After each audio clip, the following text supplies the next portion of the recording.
오늘의 첫 번째 한 랭킹입니다. 이재명 전방위 압박.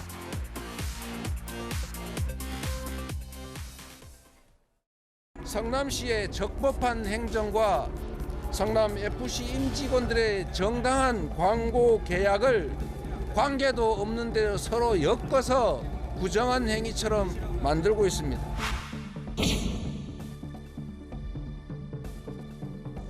정방울 황님 나노스 임직원 여러분 사랑하고 감사합니다. 새해 복 많이 받으십시오. 실제로 권순일 대법관 통해 재판 뒤집었다는 의혹 사실입니까?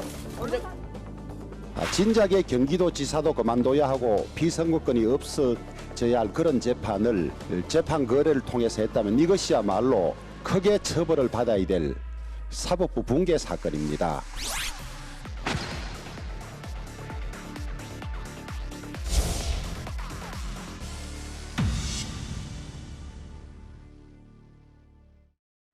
네, 방금 영상에서 보셨지만요. 민주당 이재명 대표 지난 화요일인 10일 성남FC 후원금 관련 의혹으로 검찰에 출석해서 조사를 받았습니다.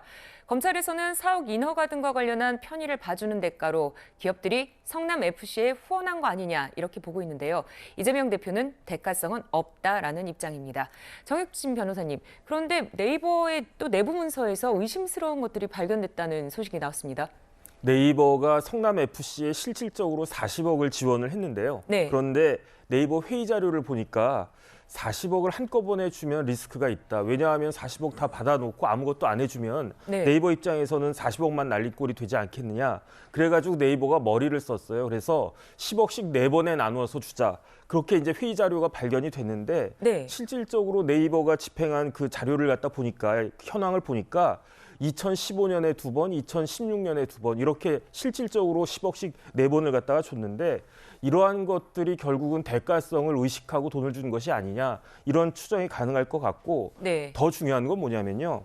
네이버는 두산건설하고 달리 성남FC에다가 직접 광고를 하지 않았어요. 예, 그렇죠. 그러면 누구를 갖다 끼웠느냐? 희망살림이란 데를 끼웠거든요. 다시 네. 말하면은 네이버가 희망살림에다가 40억을 주고 희망살림이 성남FC한테 1억 띄고 39억을 갖다가 줬단 말이에요. 왜 그렇게 된 거죠? 왜 그러냐면은 이게 예. 기부금법 때문에 그런데 네. 그 기부금법 때문에 이제 그 주식 성남FC가 시민구단 하지만 법적으로는 주식회사란 말이에요. 근데 주식회사한테는 기부할 수가 없단 말이죠. 네. 그럼 광고를 갖다가 해야 되는데 누가 봐도 성남FC 같은 그런 데다가 광고비를 40억이나 그렇게 집행을 한다? 이상하잖아요. 왜냐하면 당시에 네이버의 대표이사가 판사 출신 변호사였단 말이죠. 이게 문제가 될 거라고 생각을 하고 그러니까 우리는 희망살림이란 데다가 그냥 후원금 40억을 갖다가 주면 광고주는 희망살림이 되는 거였어요. 그러니까 이런 것들이 이러한 여러 가지 정황들을 종합해서 볼 때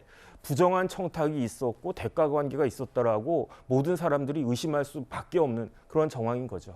네, 네이버 내부 문건을 검찰은 핵심 증거로 그렇게 보고 있는데요. 하지만 최진봉 교수님, 예. 이재명 대표는 계속해서 인허가와는 상관없다 이렇게 주장하고 있지 않습니까? 그렇게 주장을 하고 있죠. 그러니까 네. 지금 이재명 대표의 주장은 인허가와 직접적 연관이 있는 게 아니라 정상적인 광고 계약을 한 거다. 그러니까 FC가 성남 FC 같은 경우에 성남시에 소속된 기관이고 그 기관에 대해서 발전 자금이나 아니면 이런 부분들을 모집하는데 시장이 적극적으로 참여해야 된다고 성남시 조례에도 돼 있습니다. 네. 그걸 활동을 한 것이지 이게 무슨 인허가와 직접적인 연관을 한 게 아니다.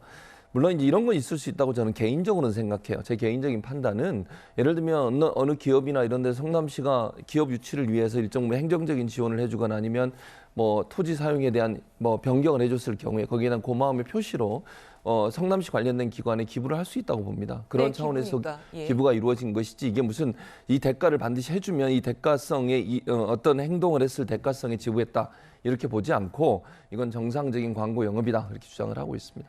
네, 지금 얘기 들어보신 것처럼 재판이 시작되면은 검찰과 이 대표 간의 치열한 공방이 예상되고 있습니다. 민주당에서는 이런 상황이면은 홍준표 대구시장도 경남 FC 관련해서 수사를 받아야 한다 이런 주장도 했었습니다. 그러니까 이현정 의원님, 네. 야권 성향의 시민단체가 홍 시장을 또 고발을 했었더라고요. 그러니까 소위 이제 물귀신 작전이라고 그러죠. 나만 죽을 수 없어. 당신도 이 제3자 뇌물 아니야? 라고 이제 이야기를 하는 건데 우리가 제3자 뇌물죄의 가장 중요한 구성 요건은 부정청탁입니다. 네. 그러니까 이게 예를 들어서 뭐 시민구단이라든지 일반적으로 시도 단체가 운영하는 구단들이 꽤 있습니다. 그러면 이 구단들은 어떻게 하냐면 예산을 갖다 쓸 수도 있고 그다음에 그 관련된 기업으로부터 광고를 유치해서 할 수도 있어요. 근데 문제는 이제 그 과정에서 부정청탁이 있었냐 없었냐 이게 이제 가장 핵심적인 사안이거든요. 네. 아마 이재명 대표도 잘 아실 겁니다. 변호사기 때문에. 근데 본인은 계속 이제 그냥 일반적인 광고다라고 이야기를 하고 있어요. 그렇지만 두산건설 같은 경우에 보면 당시에 내부 문건 그 교환된 문건을 통해서 원래 두산건설이 이 성남FC에 한 번도 후원한 적이 없습니다. 네. 그리고 이제 본인들이 병원 부지를 이걸 형질 변경해야겠다는 게 그동안 안 해서 성남시로부터 벌금을 계속 과징금을 계속 받아왔어요. 예. 한 20억씩 받아왔습니다. 자 그러다가 이게 도저히 이게 안 되겠다 해서 바로 후원을 하면서 바로 그때부터 이 형질 변경이 이루어지고 용적률도 굉장히 상승을 했거든요. 그래서 한 70억 원 정도 해서 구입한 땅 가격이 뭐 수천억대로 뛰었습니다. 마찬가지로 이 네이버 같은 경우도 그 제2사옥을 지으면서 이 나가는 길을 고속도로와 연결되도록 하는 거를 가장 큰 민원이었어요. 네. 그 민원을 해결해 주면서 40억을 아까 말씀드린 대로 희망살림을 통해서 후원했거든요. 근데 만약에 이 기업들이 이 성남FC에 대해서 지속적으로 이렇게 광고를 했다라면 또 뭐 다시 달해볼 수가 있을 거예요. 네. 그렇지만 딱 한 번 이렇게 하고 이 혜택을 받은 겁니다. 아, 지속성이 없었다는 거죠? 그렇죠. 왜냐하면 지속적으로 하자면 예. 광고 효과 때문에 지속적으로 했다라고 이야기할 수 있는데 예. 딱 그때 한 번 한 거거든요. 그리고 이제 특혜를 받은 거죠. 그렇기 때문에 이제 검찰 입장에서는 이거는 제3자 뇌물이다라고 이야기를 하고 있고 지금 경남FC 같은 경우도 그 경남에 그 꽤 기업들이 많습니다. 근데 문제는 이 기업들이 후원을 많이 하지만 네. 어떤 대가를 줬는지는 나온 게 없습니다. 그렇기 때문에 이거를 지금 이재명 대표가 본인의 지금 성남FC 문제와 똑같다라고 이야기하는 것은 저는 굉장히 무리다라는 생각이 듭니다. 네, 이 대표는 또 이 상황에 대해서 이렇게 하면은 누가 적극적으로 행정을 하겠냐 이런 반박도 하고 있지 않습니까? 박성규 의원께서는 어떻게 보십니까? 네, 지금 말씀이 있었지만은 네. 민주당의 전임 지자체장들로 구성된 이게 뭐 각 당마다 있어요. 네. 원외 위원장 협의회 이런 곳에서도 이제 이렇게 얘기한 겁니다. 누가 그러면 시민들을 위해서 돌아갈 시민들이 부담해야 될 세금에서도 이게 감면이 되고 시민들에게 모두 혜택이 돌아가는 시민구단에게 적극적으로 이런 걸 광고 계약을 유치해 주는 행위를 처벌한다면 전국 모든 지자체장들이 다 같은 이런 적용을 받지 않겠느냐. 네. 이게 전형적인 저는 좀 물타기적인 지원 사격이라고 봐요. 물론 견해 차이가 있을 수 있겠습니다만 이런 부분들이 아까 말씀하셨지만 부정한 청탁이 있었느냐, 그것이 실행됐느냐 여부가 여기서 관건인 것이지 그 돈을 내가 안 받았고 시민들을 위해 썼다. 이렇게 주장을 한다는 것 자체가 법리 해석을 상식적으로 이 상식적인 말로 대체해가지고 현혹할 수 있는 사안의 본질을 호도할 수 있는 그런 부분이 있다고 보기 때문에 엄밀하게 이 사안과 그것을 엮어서 이거 문제 없는 행위다. 전국이 모두 다 그러면 문제다. 이런 식으로 가는 것은 곤란하다. 이런 생각이 듭니다. 네, 민주당은 성남FC 후원금에 대해 기업 특혜가 아니다. 시민 특혜다 이렇게 주장하고 있습니다. 특히 이 대표가 성남FC를 사유화하는 건 불가능하고 제3자 뇌물죄는 말도 안 된다면서 구조 자체가 개인 주머니로 착복하지 못한다라고 강조를 했습니다.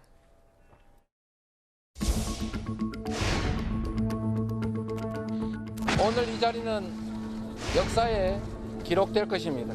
성남시의 세금으로 운영되는 성남FC를 어떻게 미르재단처럼 사유화할 수 있다고 생각하는 겁니까? 성남FC 직원들이 광고를 유치하면 세금을 절감해서 성남시, 성남 시민들한테 이익이 될 뿐이지 개인 주머니로 착복할 수 있는 구조가 전혀 아닙니다. 결국 법정에서 진실이 가려질 것입니다. 오늘 제시되는 여러 자료들을 봐도 제가 납득할 만한 그런 것들은 없었던 것 같습니다.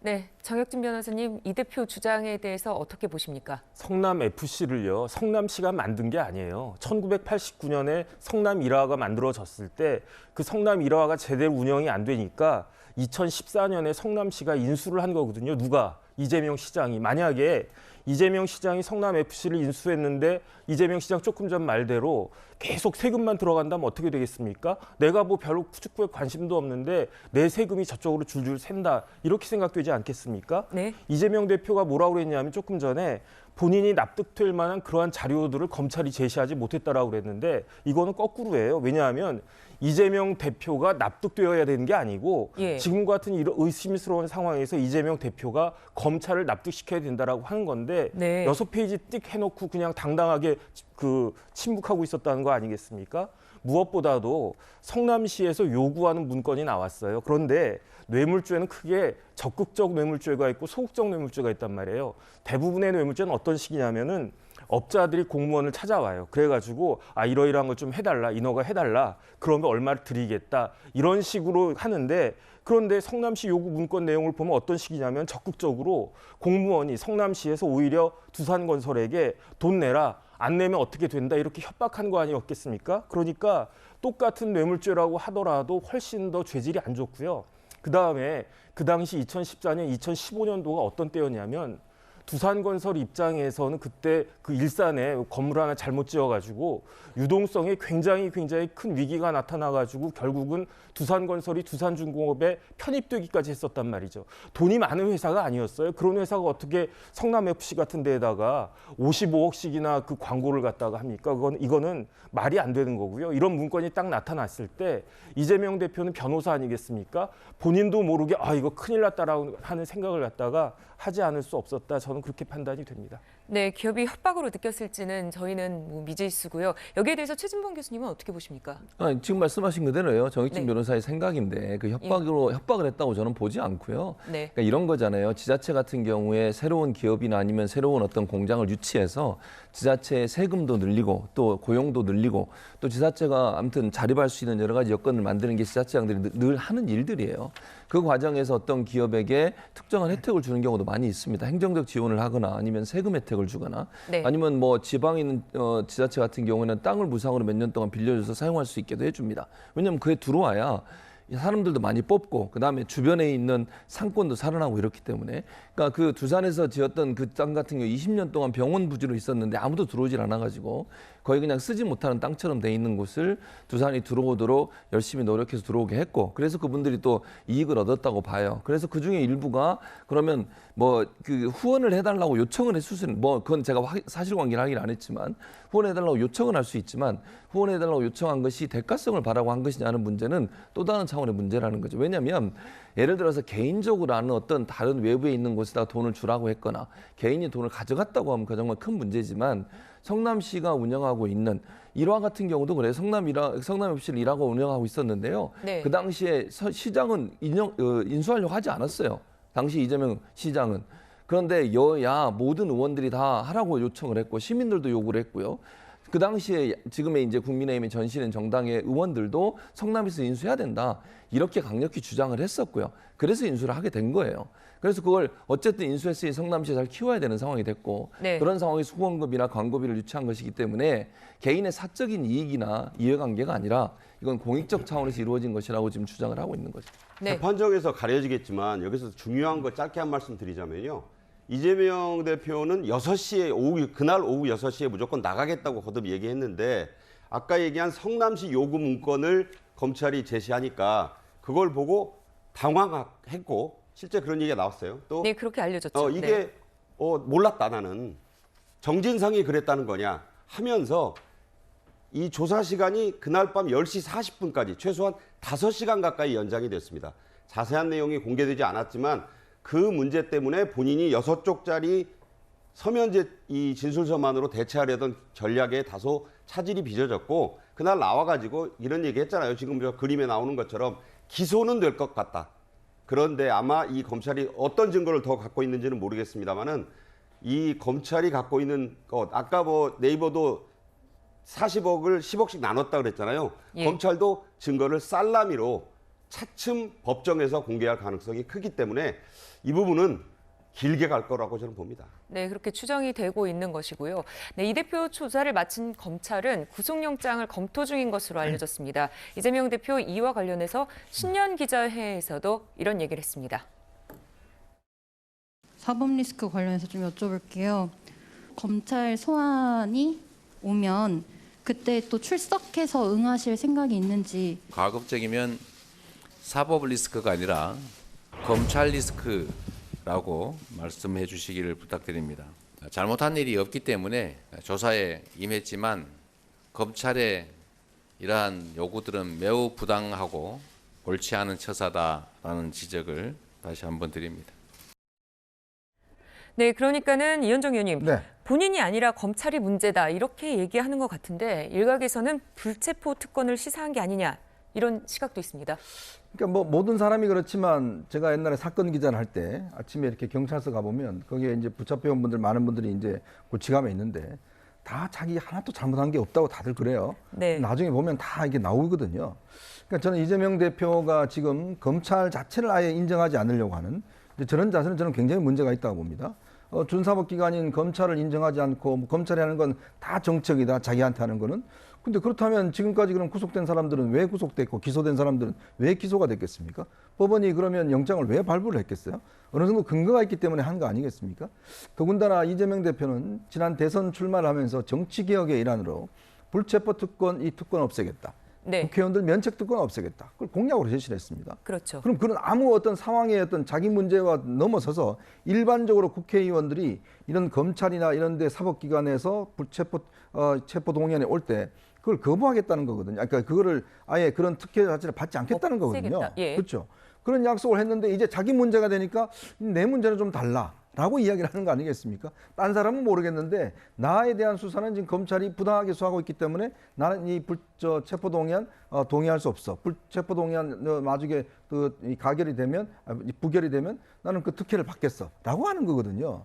그야말로 앞뒤가 맞지 않다. 그래놓고 이번 또 이 기자회견 때는 정치 개혁을 하겠다고 또 헌법 개정을 이야기를 했습니다. 네. 아니 본인과 관련된 문제의 약속도 하나 또 못 지키면서 어떻게 정치 개혁이라는 걸 이야기를 할 수가 있나요?